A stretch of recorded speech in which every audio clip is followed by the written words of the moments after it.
Chapter 10. Similarities.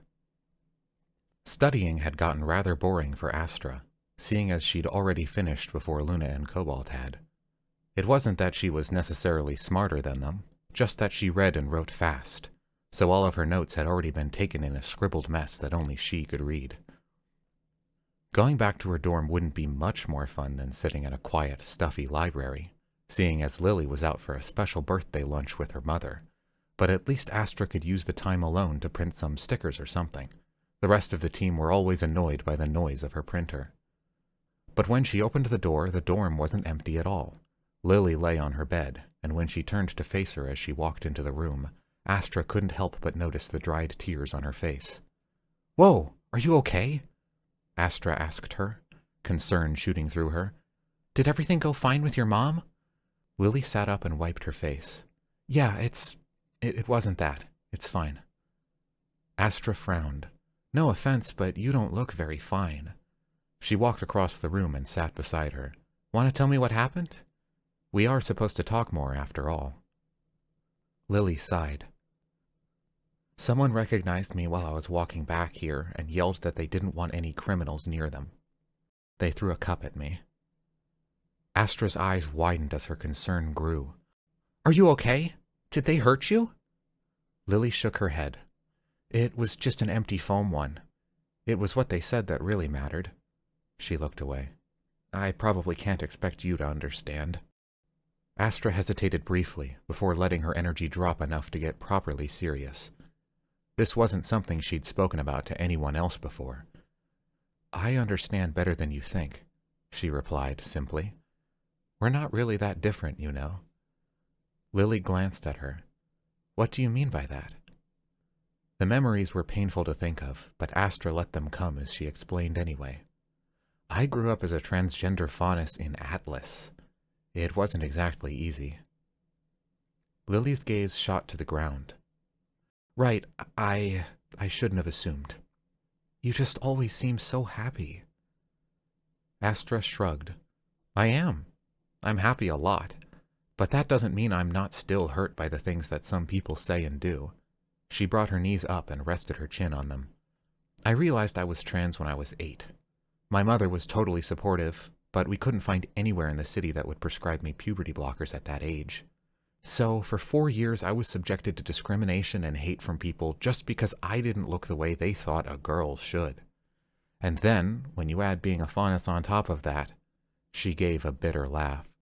"Some people wouldn't even let their kids hang out with me, because they thought I might be dangerous." Lily's eyes were full of sympathy. "I know exactly how that feels. I'm sorry you had to deal with it too." Astra found her gaze drifting out the window. "Discrimination against things that people can't help is always going to be a problem, I think," she stated. "And I don't think there will ever be a time where we won't be hurt by it. But my mother always told me to face it with a smile. Someone insults you, you laugh along and do it back as if they're the funniest clown you've ever met. And never let them see how much they've hurt you. It only gives them power." Lily leaned back. "Good advice, in theory, but I'm not sure that'll work every time." Astra chuckled. "Probably not, no. But it's fun when it does work." Lily grinned. "Maybe I should try it sometime." At that moment, Luna and Cobalt came through the door. Luna dropped her books on the floor with a thud and flopped onto her bed, clearly ready to relax for the day. Astra, however, suddenly had other plans. She bounced to her feet. "Nope, no resting yet." Luna didn't even look up. "Why?" she moaned. Astra jabbed a finger at Lily. "Because Lily's had a not very good birthday, and we're fixing that." Lily blinked in surprise. We are?" Astra grinned at her. "It's your 18th, right? That's special."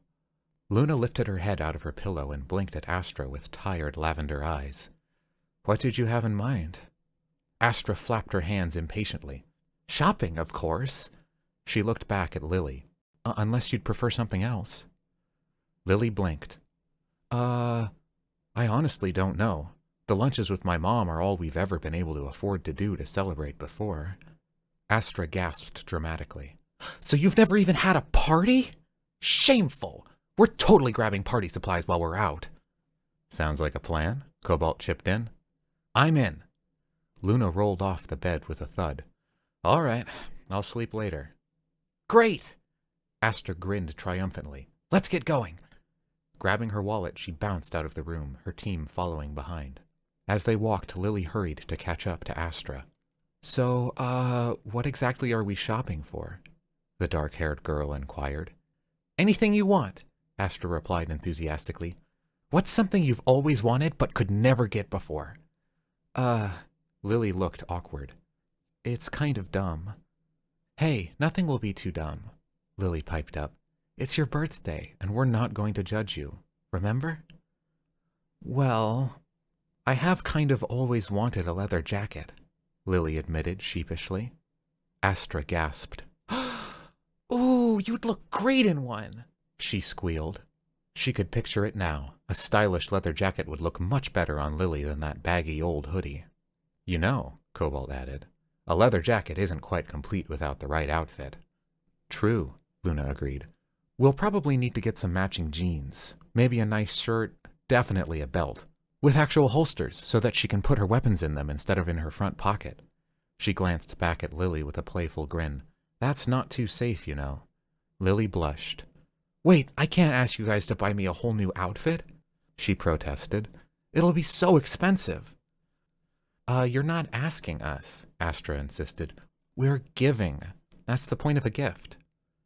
As the team headed into town, Lily continued her flustered protesting, but Astra wasn't about to let up, nor were Luna and Cobalt. They were a team, and good teammates got their teammates cool birthday presents. Besides, it was probably about time Lily got an outfit change, Astra figured. Hoodies and baggy pants were fine enough for cold weather, but it was spring now. If she kept that hoodie on while the weather got warmer, she would most definitely roast. Astra wasn't sure how warm Vale got in summer, but it would surely be too warm for a hoodie, unlike Atlas. Cold, hard, miserable Atlas. Astra would be happy if she never went back. They traveled around to various clothing stores, plus a party store, of course, and ended up grabbing bags from 3 different ones while also stopping by a cafe to grab the fanciest cake they could find. As they went, Astra could tell Lily's mood was lifting. Even when the occasional townsperson shot the group a nasty look, Lily made no attempt to hide, and Astra felt a warm glow of pride for her. She hadn't been sure that she would ever be able to befriend the moody teenager, but now she was certain she'd be able to form a friendship with her, and she probably couldn't even call her moody anymore to boot. She was still fairly antisocial and didn't smile much, but things had been getting better and better since their talk. It made Astra practically glow with delight. By the time they returned to the dorm, their arms full of bags, the sun had almost set, sending long, contrasting shadows across the room's floor. A chuckle floated in the air as Astra and Cobalt discussed their favorite band. They're not that great live, Cobalt commented as he placed his bag containing the cake on the small kitchen's bench. But I think their point is how good they are with using electronics to make themselves sound good. Oh yeah, absolutely, Astra agreed. I mean, have you heard their remixes? They're practically experts. She tossed her bag to Lily. Go get changed, she instructed eagerly. I want to see how cool you look. Lily grinned, looking happier than Astra had ever seen her. I still can't believe you guys actually bought all this.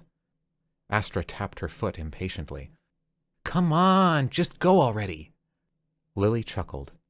Okay. Give me 2 minutes. She ducked into the dorm's bathroom, closing the door behind her.